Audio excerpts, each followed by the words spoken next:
Irmãos, o desejo da maioria dos jovens é fazer a carteira de habilitação, completar 18 anos, ir lá para a autoescola e aprender a dirigir.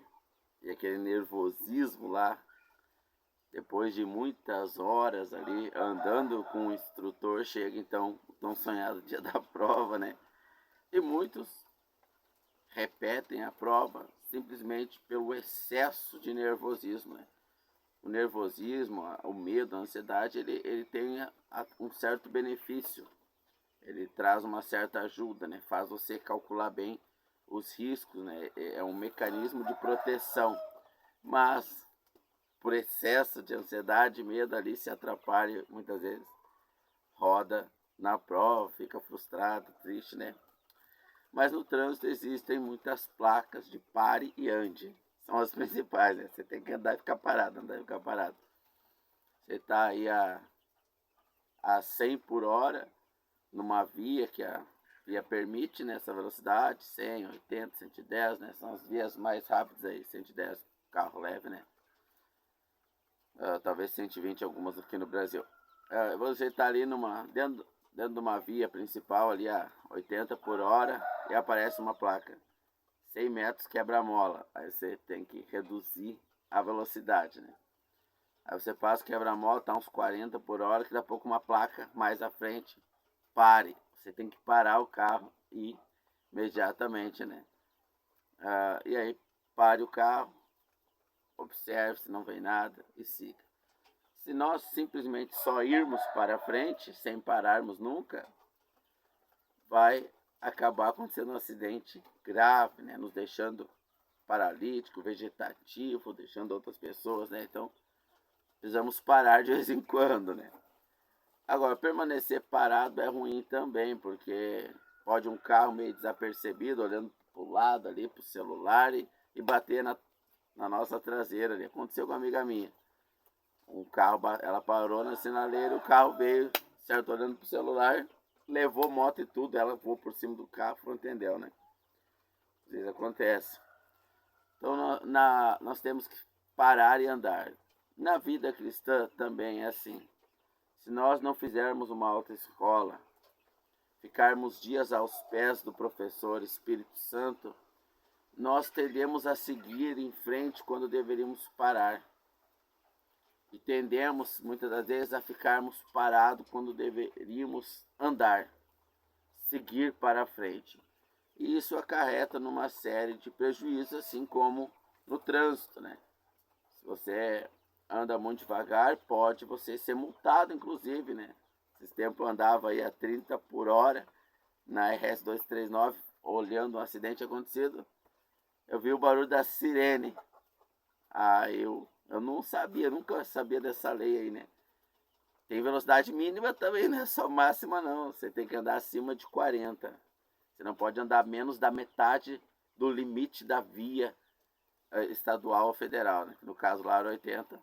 Então, o policial me avisou lá. Então a gente acaba atrasando os outros. Os irmãos que vivem uma vida oscilante entre uma vida descompromissada com o Senhor, sempre parando seus compromissos com o Senhor para ficar em séries, Netflix, filmes, novelas, mundanismo, fletes com o mundo, ele acaba atrasando a vida dos irmãos, dos familiares, né? Espiritualmente falando. Daqui a pouco, materialmente, pode até estar fornecendo prazeres, entretenimentos, distrações para seus filhos, seus familiares, mas o preço lá na frente será alto demais, né? Não terá nada valido a pena. Então precisamos saber andar no trânsito da fé, no trânsito da vida espiritual. Efésios capítulo 2 diz que as nossas bênçãos estão escondidas nas regiões celestiais, para onde fomos transportados. Estamos nesse mundo, neste corpo, mas não somos desse mundo, e num certo sentido nem desse corpo, queremos trocar por um outro corpo de carne e osso, como ressuscitou nosso Senhor Jesus, não apenas em espírito e materializado que pudesse ser visto, não, em carne e osso, podendo ser tocado, palpável, podendo comer, se alimentou, foi ao banheiro, né? Tudo certinho. Assim ressuscitaremos. Mas muitos dos nossos irmãos param e ficam parados na caminhada da fé. E outros vêm e batem atrás, colidem, né? Acaba que atrapalhando a igreja, os irmãos. E estagnam em algum ponto que o Senhor pede para andar. E outros, quando é para parar, não param, né? Não tem a paciência de esperar, de carregar o fardo da lentidão do irmão. Então precisamos saber na nossa caminhada. Precisamos ter passado pela escola do Espírito Santo, conhecendo ali todas as regras do trânsito espiritual, que é tão frenético quanto o trânsito aí de qualquer cidade doida, mas com um bom professor nos tornamos experts em dirigir na vida espiritual. Ou vivemos com o carro na chapeação, porque é uma porta amassada aqui, um farol quebrado ali, né? É os prejuízos de uma fé mal firmada, mal alicerçada. É aquele iniciante que vai com tudo, não, porque eu creio no Senhor, eu vou lá no zoológico pregar para os leões lá. Aí o leão vai lá e come o irmão. O irmão afobado, não, eu li aqui, Atos 2 curou enfermo, ressuscitou morto e vai lá no hospital, tem uma família chorando. É essa família que eu vou abençoar. Vem cá, o que está acontecendo? Tá aqui na UTI, os médicos deram só uns 2, 3 dias de vida pro meu marido. Não, vem cá que Deus me deu fé, eu vou curar ele agora, em nome de Jesus. Levante e anda. Teu marido tá curado, ele vai sair hoje mesmo do hospital. No outro dia, a mulher passa coincidentemente pelo irmão. E aí, como é que tá teu marido? Ele morreu. E sai andando braba, frustrada, decepcionada com aquele crente doido lá. E o crente toma aquele impacto. Oh Deus, mas estava escrito, eu criei e tal. Andou rápido demais, irmão. Excedeu o limite da velocidade. E teve estragos no coração de uma vida partida ali, que se decepcionou com a fé cristã, pelas loucuras da fé. As escrituras dizem que o nosso culto é racional. Romanos capítulo 13, rendamos a Deus um culto racional. Mas por causa da irracionalidade, excesso de emoções, de irmãos carnais, emotivos, a fé ela é zombada por muitos. E por outros irmãos, por sua vez, a fé ela é desconhecida. A pessoa que os colegas de trabalho da faculdade nem notam que é crente. A pessoa até falou, mas ele... E aquele ali... parece que ele falou, mas acho que não é, né? Acho que eu entendi errado, a pessoa não nota. Parou no trânsito. Meus irmãos. Mas eu quero ler aqui uns versículos aqui para que Deus, na pessoa do Espírito Santo que está em nós, te ensine as regras de trânsito espirituais e você saiba andar no Senhor. Saiba o momento de parar também. Mas eu vou abrir em 1 João, capítulo 2, que é as epístolas de João, né? As epístolas da unção. Temas como as epístolas de João não é para irmãos que recém fizeram a carteira, né? Tem que começar andando só dentro da cidade, a gente pegar uma rodovia federal lotada aí a 110 por hora.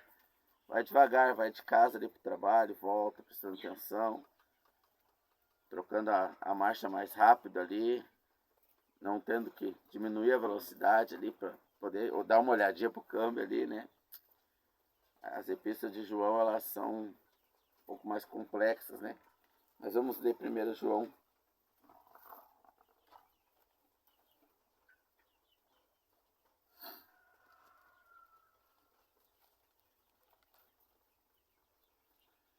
Capítulo número 2, verso 16.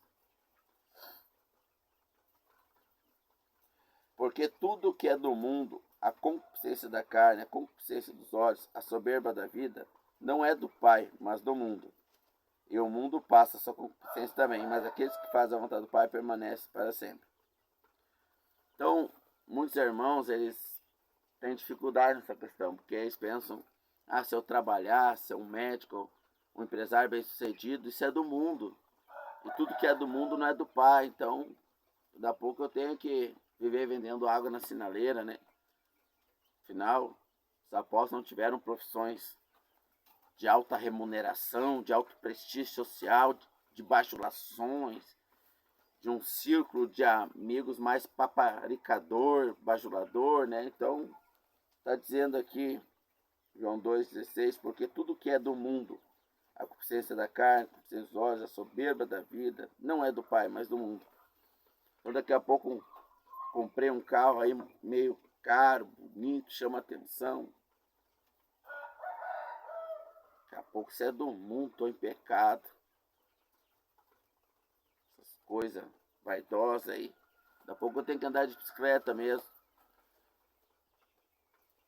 Para alguns parece até ilógico, mas para outros é a sina, é a cruz que muitos de nossos irmãos carregam. Então precisamos entender um pouco a nossa localização. Nós estamos no carro e estamos com dúvida do destino, paramos o carro para não mexer no celular com o carro em movimento. O próprio GPS diz isso, né? Eu pergunto se você está andando com o carro ou é o caroneiro ali. Paramos o carro e botamos no GPS o endereço para entender para onde irmos, né? Então muitas vezes os irmãos têm essas dúvidas, né? Posso trabalhar nessa profissão? Posso ter as regalias materiais desse mundo? Se a gente olhar para os nossos irmãos dos 3 primeiros séculos, eles eram os perseguidos, né? Não conseguiam adquirir nada, os que tinham um pouco dividiam com os que não tinham nada. Hoje, muitos irmãos ficam milionários ali. Como é que funcionam essas coisas? Podemos ambicionar isso? Então o irmão fica sem partir, nem liga o motor do carro, né? Então vamos ler aqui de novo, pela terceira vez.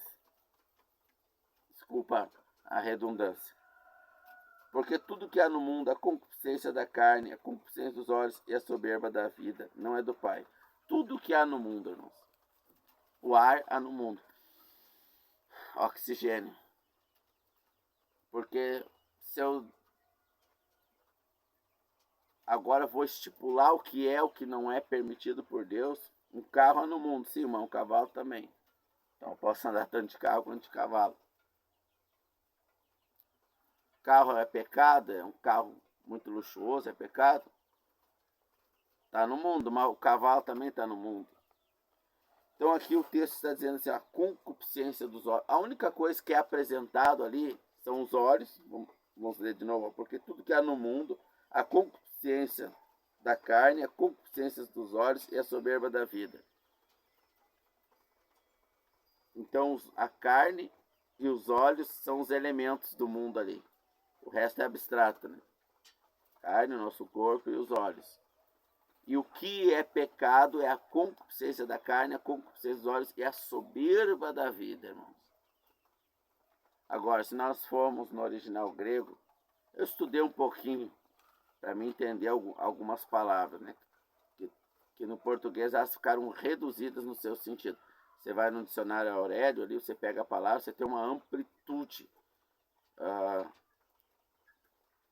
de sinônimos, para que você entenda melhor aquela palavra lá. Dentro do teu contexto cultural ali, um sinônimo vai fazer mais sentido. Então, eu dei uma estudada, não muito, né? Tanto no grego quanto no hebraico, para entender algumas palavras só. Concupiscência, ela significa literalmente, nas escrituras sagradas, desejo sem freios. Então, por isso que eu trouxe essa analogia inicial do trânsito.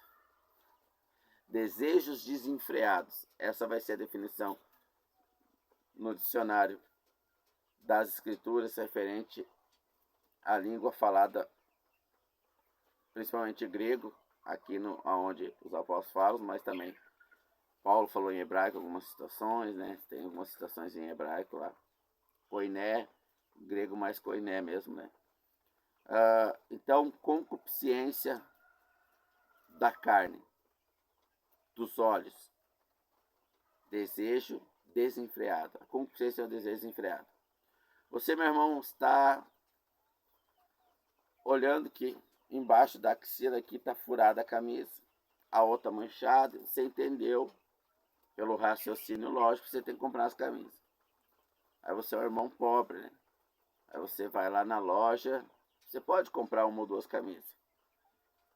E tem a loja do ponto 10, tem a loja, né? Você vai lá, pode, mas você viu uma camisa de R$ 800 numa loja de marca e você desejou aquela camisa. Nada errado nisso. Isso é incontrolável e nós não decidimos. O ser humano não decide os seus desejos que decidem o ser humano. O ser humano não decide os desejos. É o desejo ou os desejos, no plural, que decide o ser humano. Como assim? Eles que aparecem voluntariamente por conta própria. Nós não escolhemos o que desejar. E muitas vezes você vai ser assaltado. Um assalto não é combinado entre ambas as partes. Você é pego de surpresa. Você vai ser pego de surpresa por vários desejos impróprios, quando não pecaminoso. Nem todo desejo é pecaminoso, mas pode ser impróprio. E realizado ele se torna pecaminoso. Então você desejou uma camisa de R$ 800. E você viu de 40, de 20 lá no ponto 10. Mas aquela lá lhe assaltou o desejo. Você não estava esperando, você nem foi, nem entrou na loja, você passou e viu na vitrine. E aquela camisa ela chamou, ela despertou, ela assaltou o desejo em você. Tudo certo, irmão. Não tem nada de errado nisso. Concupiscência dos olhos. Como que você vê a camisa? Com os olhos. O que é concupiscência, desejo desenfreado? Você caminha ao redor da loja, você vai, você entra e você começa a enganar a si mesmo. Existem as 3 faces do engano. Ser enganado por alguém, enganar alguém e o auto-engano. Então você começa a se auto-enganar. Não, mas se eu parcelar em tantas vezes, mas se eu... Aí você parcela em 4 de 200. Aí você, naquela agitação, sua capacidade racional diminuiu e você calculou assim o que você vai pagar dia 10, tá? Vai sobrar dar certo.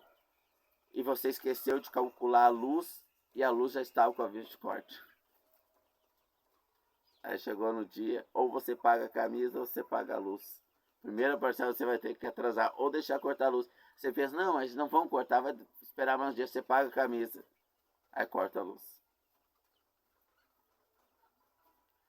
Agora, tem um irmão, que ele é rico, ganha muito dinheiro, e ele viu ali a sua camisa, furou, tem que trocar, seu ciclo social, questão de venda, né? Sua profissão às vezes exige um determinado padrão de roupa. E ele passou na loja, opa, essa camisa me serve. Foi lá, pagou 800, comprou, foi embora. Tudo certo. Com 6 horas, não. Que pra ele pagar 800 e pro irmão pagar 20, é mais difícil o irmão pagar 20 do que ele pagar 800. Tudo certo. Ele comprou a camisa e foi embora. Agora, ele tem uma menina lá na escola, lá. Ele é casado, tá flertando com aquela menina, ele mente que não, engana a si mesmo. E aí ele tá calculando uma roupa que vai despertar a atenção daquela menina. Ou a mulher. A roupa até é barata, mas é um shortinho curto, mostrando decote dos seios, que o homem ele é atraído sexualmente, hormônios são liberados no seu córtex cerebral quando a mulher se veste sensualmente.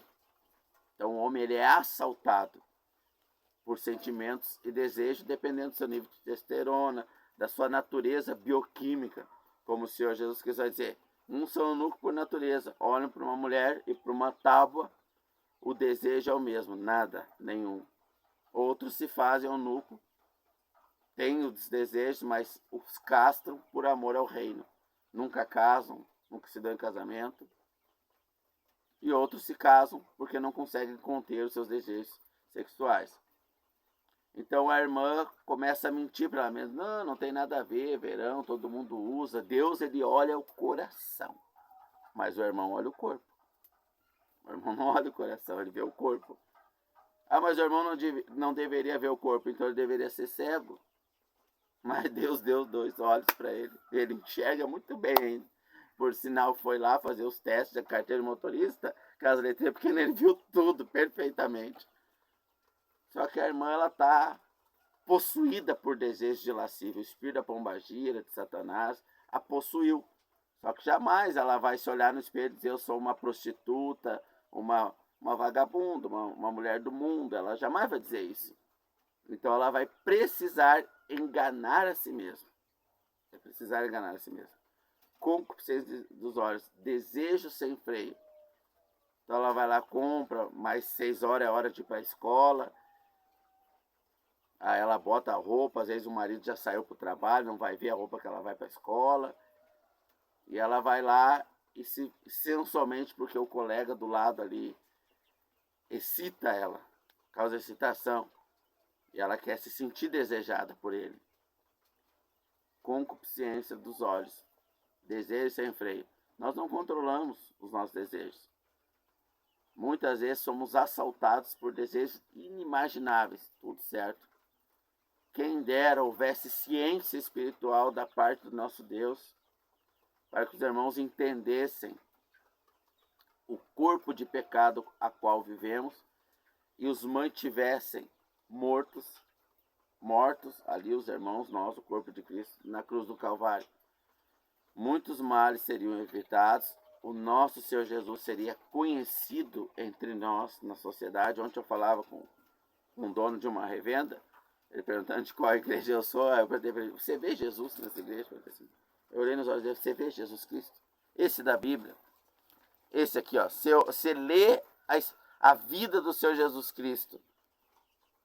E lá em Antioquia, o mundo, os pagãos, os adoradores de santos lá, os que não conheciam a Deus, os mortos em seus pecados, olharam para os cristãos nos primeiros séculos e disseram: esses aí são parecidos com o Senhor Jesus. E chamaram pela primeira vez a igreja de cristãos. Eu perguntei: você vê Jesus Cristo o Senhor Jesus, o Deus encarnado nas igrejas dele? Pensou e não me conseguiu me responder na hora, né? Aí eu respondi para ele: não consegue ver, né? Aí ele: dependendo, assim, como é que tá falando, acho que não. A gente vê muitos irmãos lá dentro, piedosos, santos, temente a Deus, com quem a gente aprende. Mas no corpo, de forma geral, nós não vemos. Então a concupiscência dos olhos é o desejo sem freio. Do nada o irmão está num carro dirigindo, está olhando para a frente e tem uma mulher passando na rua, vestida sensualmente, conforme a sua bioquímica, seu organismo, seus hormônios. Se é solteiro, aquilo ali lhe assalta uma explosão de hormônios, endorfina, noradrenalina, e desejos ali lhes são acometidos. Tudo certo. Agora cabe ele, como bom motorista, colocar freio nesses desejos e controlar os seus pensamentos, pensando em outra coisa, não trazendo nenhum pensamento relacionado que a química biológica do seu corpo lhe enviou de sinais para o cérebro. E o irmão, como é livre no Senhor Jesus Cristo, não é mais escravo do pecado. Nenhum pensamento que desagrade ao Senhor ou a sua esposa, se for casado, né, lhe passará na cabeça. Mas o impulso é impossível não passar, isso não existe. Só se o irmão está com alguma doença hormonal e tal, ou a genética está anormal, aí tudo certo. Então o que há no mundo, irmãos? A carne está no mundo, os olhos estão no mundo. Se os olhos fossem o problema, a carne não teria, e é o problema, né? Mas o andar em concupiscência seria isso, então nós teríamos que sair do próprio corpo. Então não é a compra do carro, não é a compra da roupa, não é o valor da roupa que a pessoa vai comprar, é a concupiscência. Eu posso pagar esse valor? Por que eu estou comprando essa roupa? Foi uma concupiscência?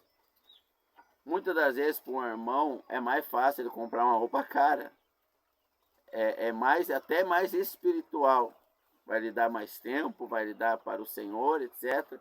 Aqui fica difícil eu falar desse mundo, né? Para os irmãos agora, que também não é o tema aqui. Às vezes para o irmão é muito mais vantajoso ele ter um carro caro, almoçar fora todos os dias. O irmão que é do negócio, trabalha no negócio, que é negociante, como Lídia, que era negociante de púlpera, um perfume caro, era rica, a irmã, a qual cedeu a casa para a igreja congregar, a assembleia estar reunida, a irmã Lídia, a qual o apóstolo Paulo fala, a igreja que está na casa da irmã Lídia, a quem Paulo conheceu lá no Rio, onde ela ia orar ao Deus dos judeus, e lá ela se converteu ao cristianismo, ou ao Deus dos cristãos, que é Jesus Cristo, morto e ressuscitado ao terceiro dia, subiu aos céus, está sentado ao lado do nosso Deus e Pai, e voltará para nos buscar. Então, muitas vezes é mais barato, não vou tomar. Tá, já vou descer. É mais barato e funcional almoçar todos os dias fora, porque às vezes o irmão vai ter um negócio numa cidade, vai ter 50 quilômetros na outra e ainda no mesmo dia ele tem que estar 150 na outra. Vai para casa almoçar, não faz sentido. Então, nós não militamos o sistema. Nós somos empurrados muitas das vezes pelo próprio Deus a estarmos profissionalmente trabalhando de uma forma ou de outra. E é a concupiscência dos olhos que vai determinar se vamos estar em pecado ou não, ou a concupiscência da carne, que é o desejo sem freio. Salmo 40, se eu não me falha a memória aqui, deixa eu ver para eu finalizar aqui. Salmo de número 40. Verso 1. Esperei com paciência no Senhor. Ele se inclinou para mim e ouviu o meu clamor. Em Números capítulo 8, verso 9, também diz: esperai e vede o mandamento que o Senhor vos dará. Esperei com paciência no Senhor. Então, é concupiscência. Espere. Não tem condições de ter a roupa que quer, o carro que quer. Espere no Senhor. Ele dá o que Ele entende que vai ser melhor para ti. Espere que a concupiscência vai passar. Coloca um freio, freia. Depois você vê assim, poxa, passou o desejo, a vontade passou, porque a vontade, as emoções é uma criança, né? E a criança ela é racional, ela quer uma coisa que nem sabe o resultado daquilo ali para a vida dela. E depois você dá aquele carrinho caro para ela, brinca 2 dias, depois não quer mais. O pai, filho, brinca, eu não quero mais. Gastei um mês de serviço, tu não vai me dizer que não quer mais. E as emoções são assim, depois, nossa, quase caí em tentação com aquela mulher, com aquele homem lá. Caramba, hoje eu olho, parece uma coisa mais feia, como é que eu fui desejar aquilo? Meu Deus, estava cego. Concupiscência, irmãos, concupiscência dos olhos. Soberba da vida, concupiscência da carne. E é quando você foge daqueles impulsos ali, desvia os pensamentos, porque o apóstolo Tiago vai dizer fugir da aparência do mal, apóstolo Paulo, né? E o apóstolo Paulo também vai falar para Timóteo, fuge das paixões da mocidade. Fugir não é negociar com a concupiscência, é fugir. Então, eu ponho freio nos desejos. Não, isso aqui, eu não posso ter esse bem, não posso ter essa roupa. Lá no fundo, a intenção é ruim de eu querer essa roupa, ou não é ruim, mas eu não tenho os recursos. Freio. Põe freio. Não. Desvia meus pensamentos. Passou um tempo. Nossa, que alegria de não ter comprado aquilo. Posso usar outra coisa de dinheiro agora. Que alegria não ter caído em pecado. Olhado aquele filme que desagrada o Senhor, aquela novela, fretado com aquela pessoa. Que alegria, irmãos. E isso nos torna amáveis ao Senhor. E aumenta a alegria do Espírito em nós. E vira um ciclo retroalimentável. Cada vez estamos mais fortes espiritualmente e a carne mais crucificada, para que o Senhor Jesus habite em nós e o mundo veja ali, seria parecido com o Senhor Jesus. Que Deus ajude a cada um de nós, irmãos, a pilotar com sabedoria, a habilitar até a carteira de habilitação ali, para dirigirmos o nosso corpo nesse mundo mal, freando quando necessário os apetites, as consciências do mundo. Não é os bens, não Não é as coisas, não é a matéria, não somos militantes, irmãos. A igreja não milita nessa vida em nenhuma causa. A nossa causa é celestial. Nós freamos ou andamos. Somente isso, irmãos. Somente isso. Deus abençoe a todos nós.